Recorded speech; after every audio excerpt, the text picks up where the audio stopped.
Bien, buenas noches con todos a su clase de microbiología. Ya esto es clase del segundo parcial y vamos continuando con lo que es el tema de las características de las algas, ¿no? Pero antes vamos a hacer una retroalimentación o un feedback de lo que nos quedamos de la teoría simbiótica, ¿no? La teoría endosimbiótica.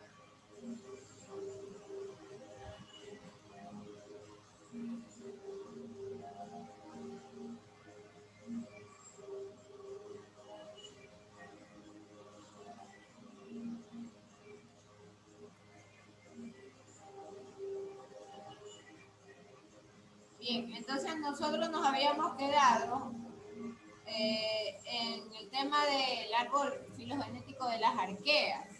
Buenas tardes, máster. Buenas tardes, ya estamos en clase.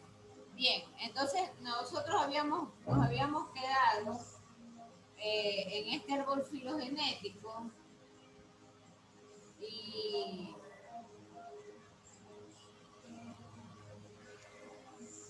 luego de eso habíamos revisado lo que era la teoría endosimbiótica, ¿no? Sobre el origen de las mitocondrias y los cloroplastos.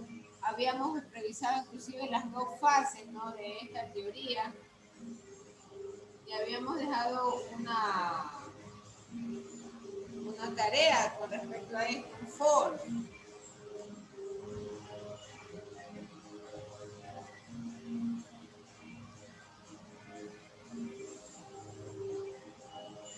De ahí había una clasificación importante de estos microorganismos eucarióticos que vale la pena revisar o volver a recordar. Entonces, ahí ustedes ven una clasificación de los heterótrofos, autótrofos y los protozoas. Y básicamente, todos los cuadros azules o celestes son considerados como protozoos, mientras que los heterótrofos o consumidores son los de color rosado.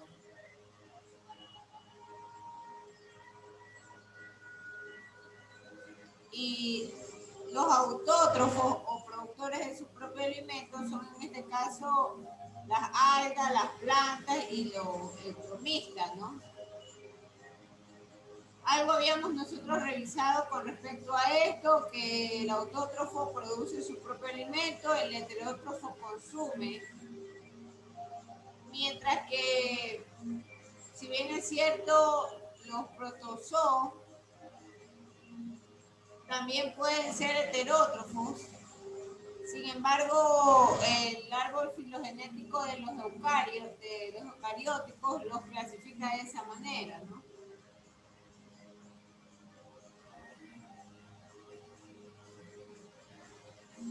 Entonces, las algas, que son organismos de tipo eucaria, son organismos autótrofos fotosintéticos. Cabe considerar que hay algas micro y algas macro. En esta ocasión nos estamos refiriendo a las algas micro, ¿no? En la materia, en la asignatura.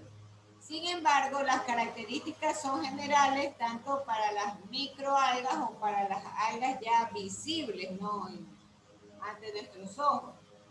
Entonces, las algas tienden a ser organismos pluri y unicelulares, pero además tienen flagelos, ¿no? Que les permite movilidad.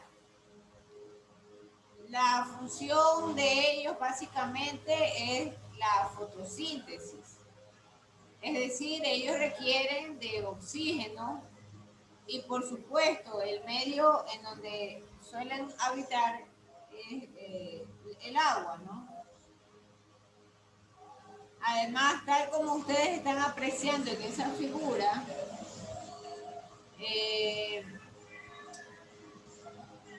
Los cloroplastos es una de las características fundamentales de las algas. Y son estructuras que tienen pigmentos fotosintéticos. Otro detalle importante es que las algas tienen clorofila A y tienen también otros pigmentos. Y con respecto a su hábitat, puede darse en ecosistemas de agua dulce o agua salada. Muy importante, no en agua salobre. Debe de ser agua dulce o agua salada. Y en general, estos ambientes se caracterizan por ser de ambientes húmedos, ¿no? Por supuesto, siendo las algas yo le llamaría una microplanta, ¿no?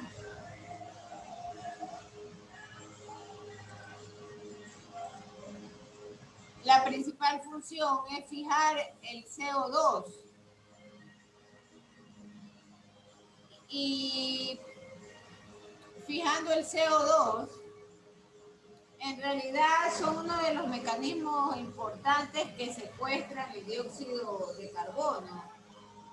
Y muchos de ellos son aplicados inclusive hasta para cierto tipo de recuperación o de tratamientos en ecosistemas que sufren de afectaciones a causa de los contaminantes atmosféricos o a causa de la contaminación de las ciudades, ¿no?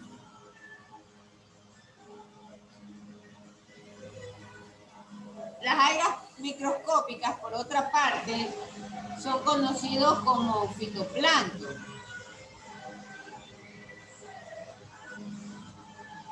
Existen ciertos ecosistemas en los cuales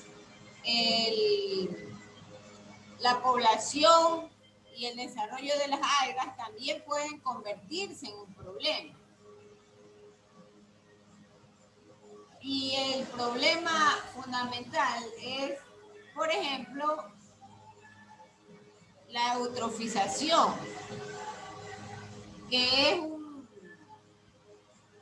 un efecto que se da porque normalmente en los cuerpos hídricos, como los lagos, las lagunas, entonces las algas suelen, por supuesto, dada su característica de absorción de CO2 y dada la necesidad también de la luz solar, suelen ubicarse en la superficie de estos cuerpos hídricos receptores. De manera que la acumulación de ellas en la superficie de estos cuerpos hídricos receptores tienden a tapar la luz solar o las columnas de luz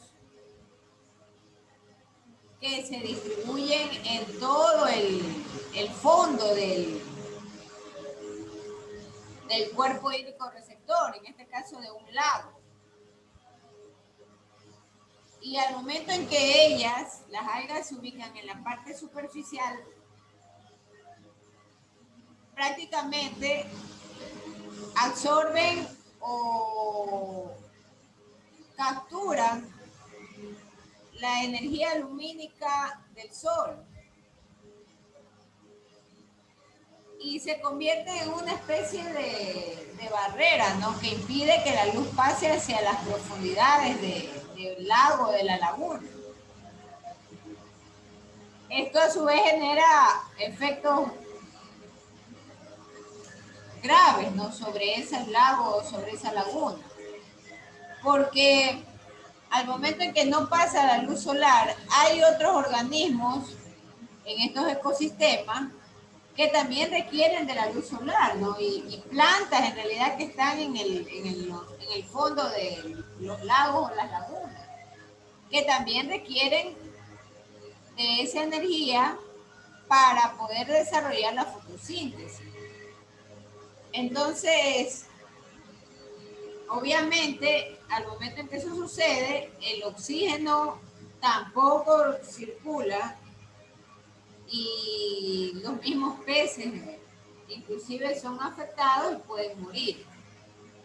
De ahí que en muchos sitios en donde se han dado la proliferación de algas en la superficie de los lagos, por ejemplo, se pueden apreciar peces flotando, ¿no? Que están muertos. No porque haya ningún tipo de maldición o de castigos adicionales, ¿no? Sino simplemente es producto muchas veces de procesos de contaminación por exceso de nutrientes en las aguas. Y estos excesos de nutrientes en las aguas de estos ecosistemas, de agua dulce o agua salada, se debe justamente a la descarga de cierto tipo de elementos químicos, ¿no? Empleados para la agricultura, empleados también a nivel industrial. Entonces,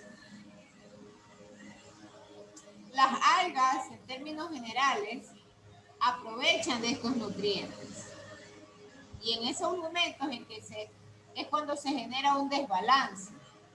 Un desbalance en esos cuerpos hídricos como lagos o lagunas, ¿no? Debido a que en la superficie las algas empiezan a proliferarse. Cuidado, alguien se va a confundir las algas con los lechuguines.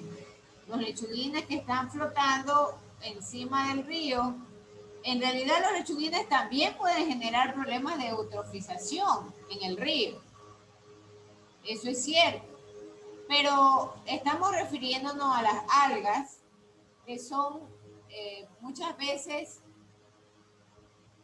microorganismos y tienen otro aspecto, ¿no?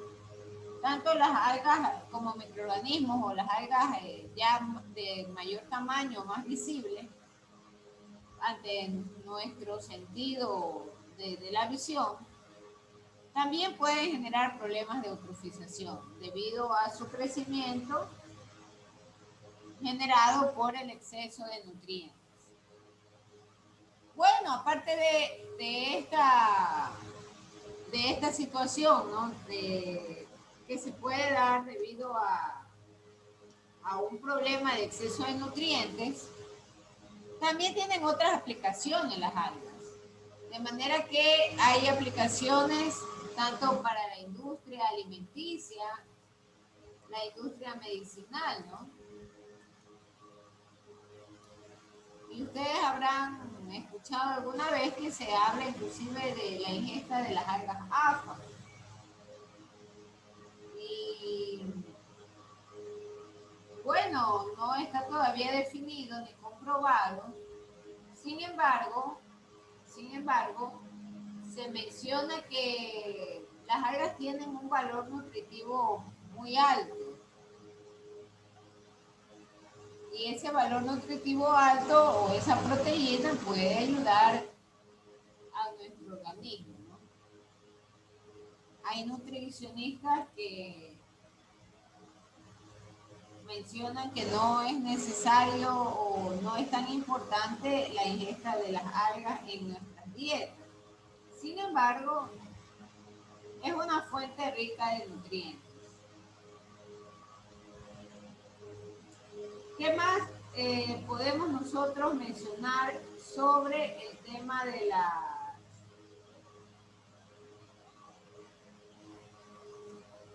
algas? Hay una clasificación, ¿no? Muy importante. Entonces hay criterios básicos para clasificarlas. Primero, el tipo de pigmento. ¿A qué se refiere esto? Por ejemplo, hay algas que son de color verde, pero hay otras que tienen color verde azul. Y hay otras inclusive que tienen un aspecto rojizo. Entonces, el pigmento fotosintético es uno de los criterios para su clasificación. Entonces, hay clorofilas de tipo A más B y C. Hay otros pigmentos que son de tipo carotenoides. Esos son los que les decía que son medios rojizos, medios naranjados. Y están las xantófilas.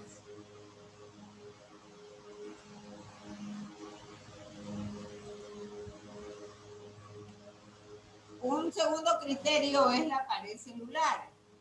Entonces, la pared celular está ausente.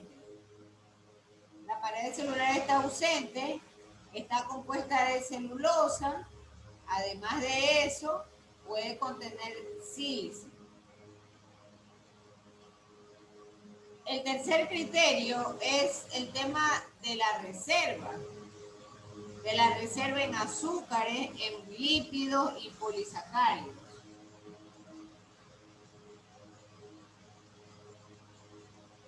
El cuarto criterio para la clasificación es justamente el lugar en donde se pueden encontrar.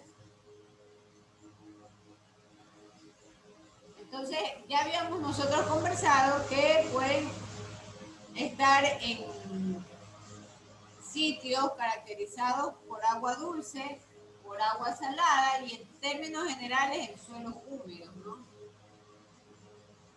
Entonces, esos son los 4 criterios para la clasificación de las algas.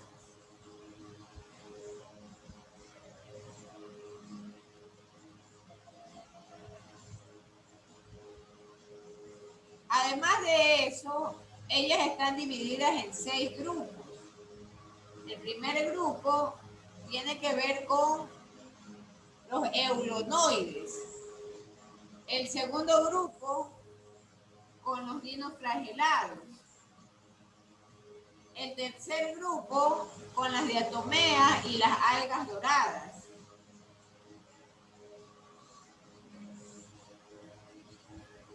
El cuarto grupo, las algas verdes. El quinto punto, las algas pardas. El sexto grupo, las algas rojas.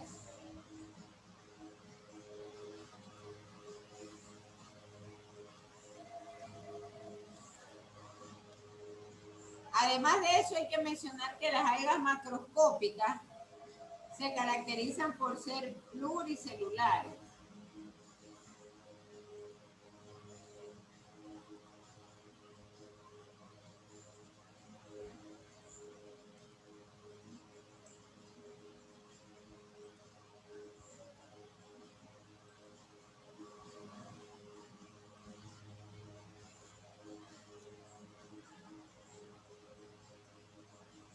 Ahí tenemos la fotografía de estos grupos, ¿no?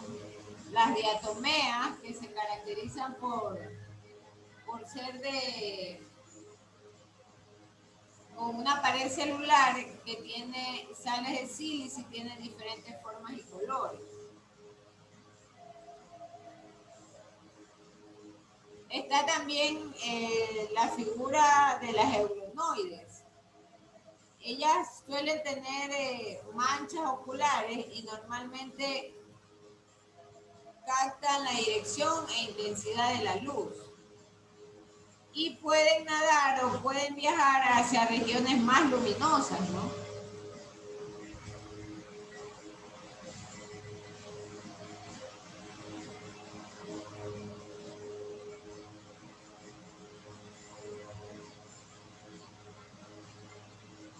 Hay una definición, ¿no? Que sobre el tema de las microalgas.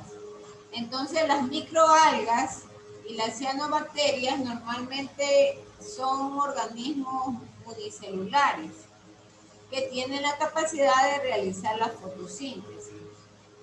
Además, ya habíamos mencionado que ellas son un importante organismo que pueden generar biomasa.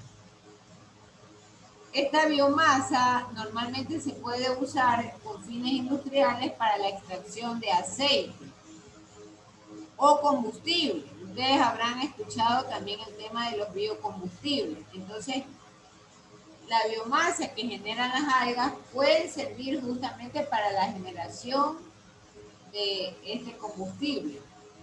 Usualmente en los experimentos o en los proyectos, las algas están siempre en torres transparentes, ¿no? Plásticas, ¿no? Y son a su vez, no quiero usar la palabra motivada, sino más bien reciben luz con la finalidad de que estén ejecutando su función de la fotosíntesis. Y a su vez, en estas columnas suelen a ellas estresarlas de manera tal que se obligue a la producción de la biomasa para la extracción del aceite. Entonces, las algas en general en estos momentos representan un papel muy importante porque ellas son fuentes justamente de una serie de alternativas a nivel ambiental. Una de ellas es el tema del biocombustible. Otra alternativa del uso de las algas justamente es el tema ahora nutricional. Les había hablado del caso de las algas AFA, ¿no? Que está considerado en el tema de medicina alternativa, ¿no? Como un elemento clave. Inclusive se habla de que la persona ingiriendo esta alta proteína puede mejorar su sistema inmunológico y a su vez neutralizar el crecimiento de células que están dañadas, ¿no? Células que tienen una información genética errada, que puede generar cáncer. Entonces, las algas tienen una serie hoy en día de utilidades. Y bueno, ahí tenemos en esa lámina otros ejemplos, ¿no? De los tipos de algas y de cómo lucen ante la vista de un microscopio.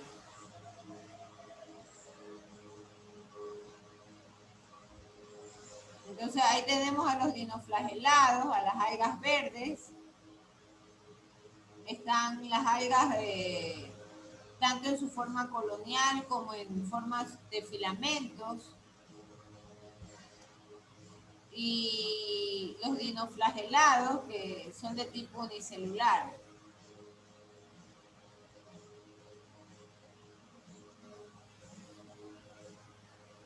Bien, vamos a dejar hasta ahí el tema de las algas con sus características básicas.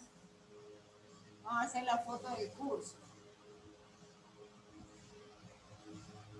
Por favor, los que tengan bien, enciendan sus cámaras.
igual ustedes tienen el link de la presentación. Lo único que estamos haciendo es avanzar, ¿no? Con los temas, nada más. No hemos cambiado de link. Todos tienen esa información y por supuesto de ese link van a salir las preguntas para el segundo parcial, ¿no?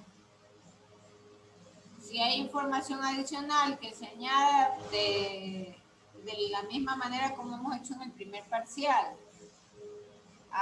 se le entregará a don Nelson Alvarado y a don Luis Rosales para que les distribuyan.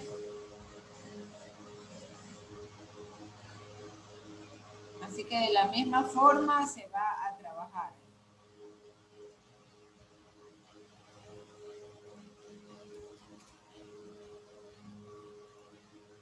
Bien, están en este momento en conexión 35 personas. Teresa Ford, Mercedes Bustos, Byron Jiménez, Denis Zambrano, Doris Pazmiño, Elsa Carreño, Elvis Ayala, Eva Sánchez, Evelyn Guzmán, Evelyn Hurtado, Gabriela Cervantes, Cindy Piales, Jairo Vadillo, John Ramírez, Johnny Pizarro, Jorman Vaquerizo, Yulei Sánchez, Katy Alvarado, Lilibet Castañeda, Lice Cochea, Luis Antonio Rosales, Maelén Zambrano, Marcillo Ariana, Eddie Mayorga, Mita Pietrine, Loren Navas, Nelson Alvarado, Rebeca Tumbaco, Eren Rentería, Saltos Carelis, Sharon Flores, Carely Sinchi, Tomás Morán, Jocelyn Mite y Adrián Macías. No se olviden, señores, por favor, los que adeudan deberes hasta este viernes, solo se recetan esas tareas, no más allá de este viernes. Vía correo, vía email, ¿no? No se olviden de eso, por favor. Ya pasado el viernes, se cierran los cuadros de las notas y ya entramos al examen como tal, ¿no? Bien, no sé si hay alguna pregunta. No sé si hay alguna pregunta. Si no hay ninguna pregunta, vamos a cerrar hasta aquí la clase. Y nos vemos la siguiente semana. La siguiente semana tenemos... A ver, Johnny, lo escucho. Es que usted la clase pasada dijo que habría tiempo hasta el día sábado a los muchachos que no han entregado todas las tareas. Fue lo que yo les comuniqué, que era hasta el día sábado. Bueno, ya está bien. Hasta el sábado solo se los esperan, ¿no? Ok, no, gracias. Ya. Ya, listo. Entonces, ya, gracias. Nos vemos. Gracias, Máster. Gracias, Máster.